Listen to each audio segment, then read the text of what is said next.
आज हम भारत के महामहिम राष्ट्रपति जी से अपील करना चाहता हूँ। माननीय महामहिम राष्ट्रपति जी, भारत में 4-5 राज्य हैं। यहाँ का मुख्यमंत्री के बारे में कहना भी मुश्किल है। फर्स्ट में है गुजरात। गुजरात में भ्रष्टाचार पराक्रम पर झूलता हुआ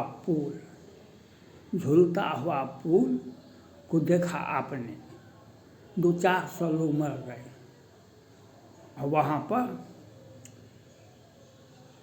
कई 100 करोड़ उस पर खर्चा हुआ था झूलता हुआ पुल पर, और वह टूट गया, लोग मर गया। फिर शराब से 50 लोग मर गए थे। और कल दिन में बड़ौदा में टीचर और स्टूडेंट, छात्र और टीचर एक झील में सैर करने निकले थे, नाव डूब गया, कई एक छात्र हमारे चले गए।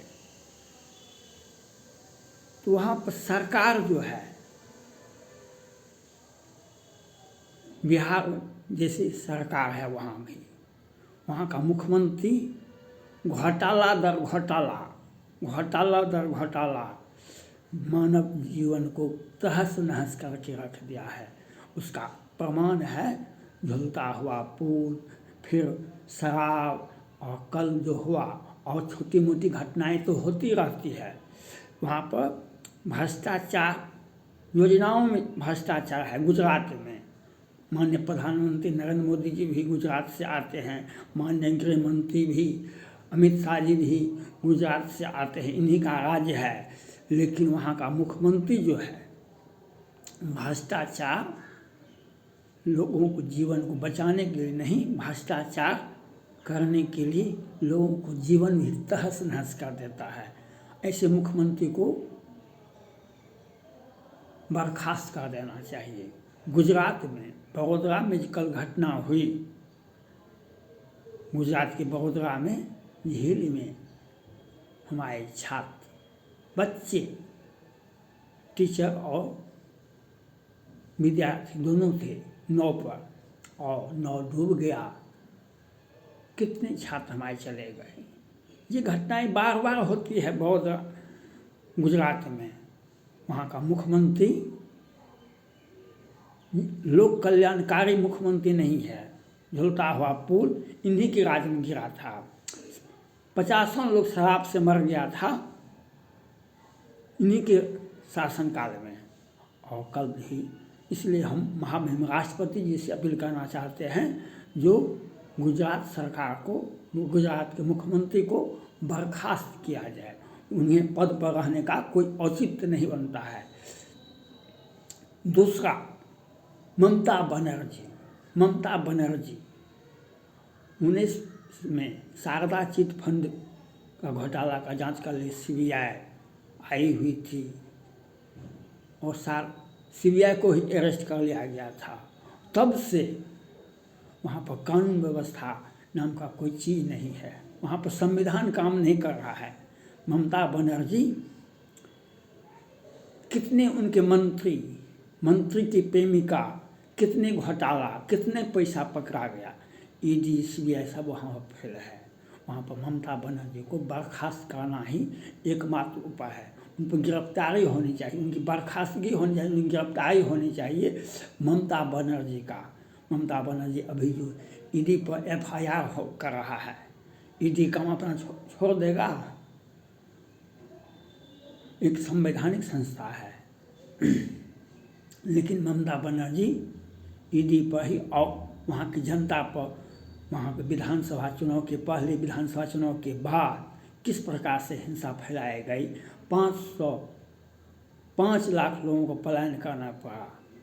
और आज पश्चिम बंगाल में संविधान फेल है, वहाँ पर पश्चिम बंगाल में संविधान फेल है। ममता बनर्जी की गिरफ्तारी होनी चाहिए, ममता बनर्जी की सरकार को बर्खास्त कर देना चाहिए। अब कोई दूसरा विकल्प नहीं है। वहाँ पर आज जो हो रहा है, वहाँ पर संविधान नाम का चीज़ नहीं है, वहाँ पर कानून व्यवस्था नाम का चीज़ नहीं है। कितने लोग मारे गए, वहाँ पुलिस FIR नहीं लेती है। और हम भीषण आन जनजीवन, वहाँ बांग्लादेशी मुसलमान, रोहिंग्या मुसलमान को आगे रख करके शेख राशन कार्ड का जांच करने में शेख साहब की गिरफ्तारी नहीं हुई, और किस प्रकार से वहाँ पर हिंसा फैलाया गया, ईडी को मारा गया, और कितने लोगों को मारा पीटा गया। या वहाँ पर संविधान नाम का चीज़ नहीं। एकमात्र विकल्प है ममता बनर्जी की गिरफ्तारी, ममता बनर्जी की बर्खास्तगी ही एकमात्र विकल्प है। हम महामहिम राष्ट्रपति जी से अपील करना चाहते हैं जो ममता बनर्जी की सरकार को बर्खास्त कर देना ही उचित है। तीसरा है बिहार सरकार। बिहार सरकार में सत्ता संरक्षित अपराधी गंगा जी में एक ही पुल 2110 करोड़ का पुल गिर जाता है दिन को उजाले में, फिर उस पर इन्वेस्टमेंट होता है 2000 करोड़ 4000 करोड़, फिर पुल गिर जाता है 2022 के शुरू में और 2022 के लास्ट में। बिहार में सड़क बिहार में बांका में पुलवा बना था 10 बरस पहले, वह क्या 100 करोड़ का वह बह गया। वह पिछले वर्ष इसी साल 23 में ही वह पानी के वर्षा के पानी में बह गया पुल। बिहार में खगड़िया साहिबगंज में 14 करोड़ का पुल खगड़िया और साहिबगंज के बीच में बना था, 10 बरस पहले ही उद्घाटन के लिए रखा हुआ था, बिना उद्घाटन का ही पुल गिर गया। और कानून व्यवस्था तो बिहार सरकार में मुजफ्फरपुर बालिका गृह कांड, मंजू देवी और मधुबनी के बेनीपट्टी के मोहम्मदपुर घटना, दिन को उजाले बिहार सरकार के द्वारा संचालित पटना में बैठे हुए वहाँ के मंत्री कंट्रोलिंग करते हुए 55 राजपूत सेना जवान का कत्लेआम 12 बजे से 3 बजे किया गया था। और ये विधायक अनंत सिंह के मास्टर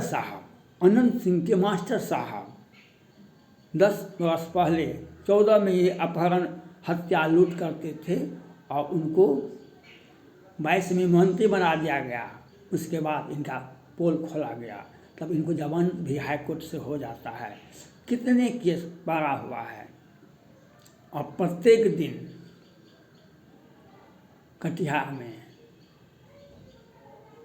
55-7 यादव का, नालंदा में 4 अगस्त 2022 को 5-7 यादव की हत्या होती है। कटिहार में 5-7 यादव और मोहना ठाकुर को गिरफ्तार नहीं किया जाता है। 6 महीना साल भर के बाद कभी हम जा कर के कोर्ट में सरेंडर कर देंगे, पुलिस को हैंड ओवर कर देंगे, तब तक अपराध करते रहेंगे।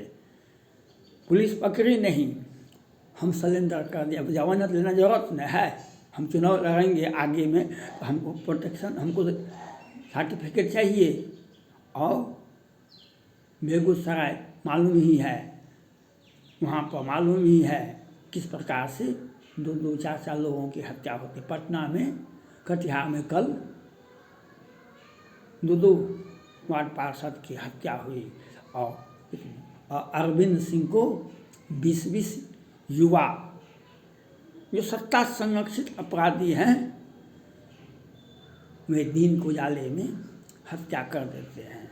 और बैंक लूट होता रहता है, लेकिन बिहार सरकार के सौजन्य से अपराधियों पर एक भी बैंक लूटे पर गोलियां नहीं चलती है।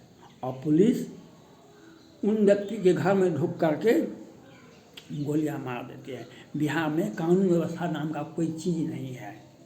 बिहार में कानून व्यवस्था नाम का चीज़ नहीं है। घोटाला दर घोटाला और